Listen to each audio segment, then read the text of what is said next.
பக்த கோடிகளுக்கு வணக்கம். இப்போ நம்ம இங்கே பார்த்துக்கிட்டு இருக்கிற இந்த கோவில் வந்து சின்னாளப்பட்டி, திண்டுக்கல் சின்னாளப்பட்டி அந்த பகுதியில் உள்ள ஒரு கோயில். பிரத்திங்கரா தேவி அப்படிங்கிறது இந்த கோயிலோட சிறப்பு தான் இப்போ நம்ம பார்க்க போகிறோம். இன்றைக்கி மக்கள் நிறைய பேர் வந்திருக்காங்க. இந்த கோயிலோட விசேஷம் என்ன அப்படின்னு பார்த்தீங்கன்னா,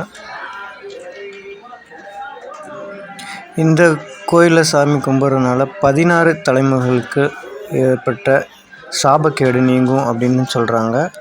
இந்த தலத்தில் வந்து அம்மன்கிட்ட முறைப்படி வேண்டிக்கிட்டால் அவங்களோட கஷ்டத்தை அந்த அம்மன் புரிஞ்சுக்குவாங்க அப்படின்னு சொல்கிறாங்க. இந்த ஓமக்குண்டம் வளர்க்குற இடத்துல ஒரு பேப்பரில் ராசி, நட்சத்திரம் இதெல்லாம் எழுதி அந்த இதில் போட்டுட்டு யாகக்கூட்டத்தில் போட்டு வேண்டணும் அப்படின்னா அது நம்ம நினச்சது கண்டிப்பாக நிறைவேறும் அப்படின்னு சொல்கிறாங்க. இந்த நிகும்பலை யாகம் எல்லா அமாவாசை தினங்களிலும் நடைபெறுகிறது.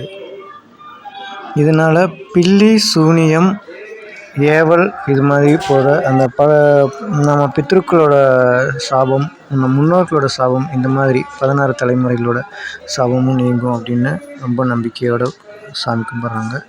இந்த யாகத்தில் போடுற பொருட்கள்னு பார்த்திங்கன்னா, மிளகாய் வத்தல், அப்புறம் மஞ்சள், குங்குமம், சந்தனம், இந்த மாதிரி பொடி, அப்புறம் நெய், மிளகு, இதெல்லாம் போக ஓமத்துக்குன்னு சொல்லி தனியாக கடையில் ஒரு சில வேர்கள், அந்த மரப்பட்டைகள்லாம் விற்பாங்க. அந்த மாதிரி விஷயங்களும் இதில் வந்து போடுறாங்க.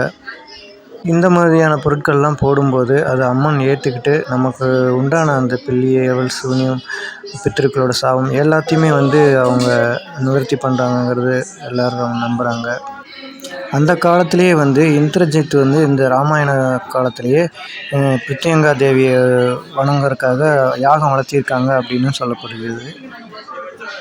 இந்த கோயிலுக்கு நாங்களும் போயிருந்தோம். பொதுவாக மிளகா வத்தலை வந்து நெருப்பில் இது பண்ணும்போது அந்த நொடின்னு சொல்லுவாங்க, அது ரொம்ப ரொம்ப எல்லாத்தையுமே தொந்தரவு பண்ணும். ஆனால் இதில் வந்து அந்த மாதிரி எதுவுமே நடக்கிறதில்ல.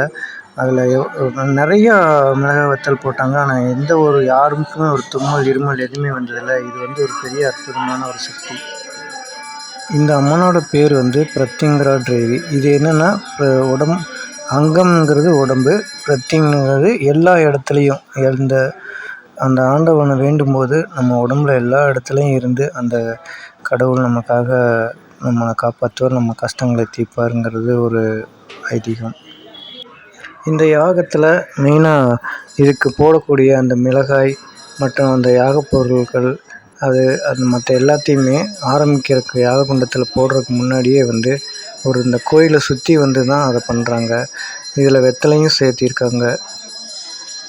இப்போ நீங்கள் பார்த்துட்ருக்கிறது அம்மனுக்கு வந்து ஒரு பாலாபிஷேகம் நடந்துக்கிட்டு இருக்கு.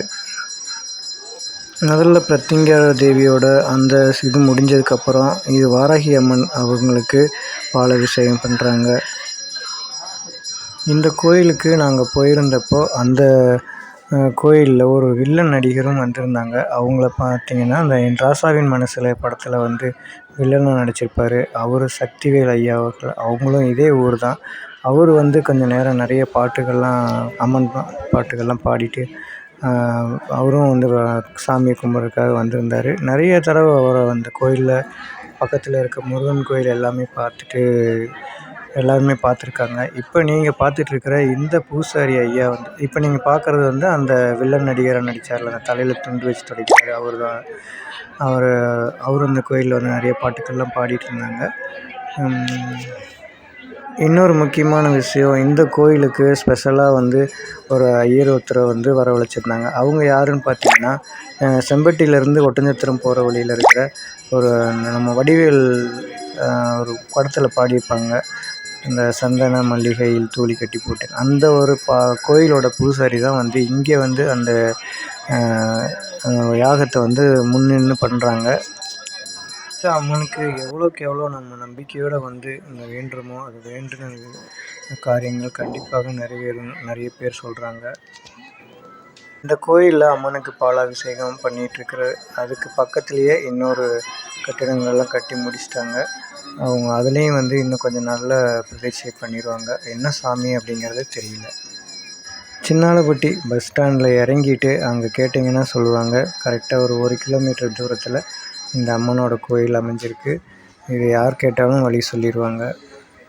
கொஞ்ச நேரம் அலங்காரத்துக்கு பிறகு இந்த அம்மனுக்கு வந்து எல்லா அலங்காரம் பண்ணி முடித்தோடனே மறுபடியும் ஒரு பூஜையை நடத்துகிறாங்க. இப்போ நீங்கள் பார்த்துட்ருக்கிறது வாராகி அம்மனோட ஒரு மலர் அலங்காரத்தை செஞ்சு அதுக்கு ஒரு பூஜை பண்ணி எல்லாம் பண்ணிகிட்ருக்காங்க.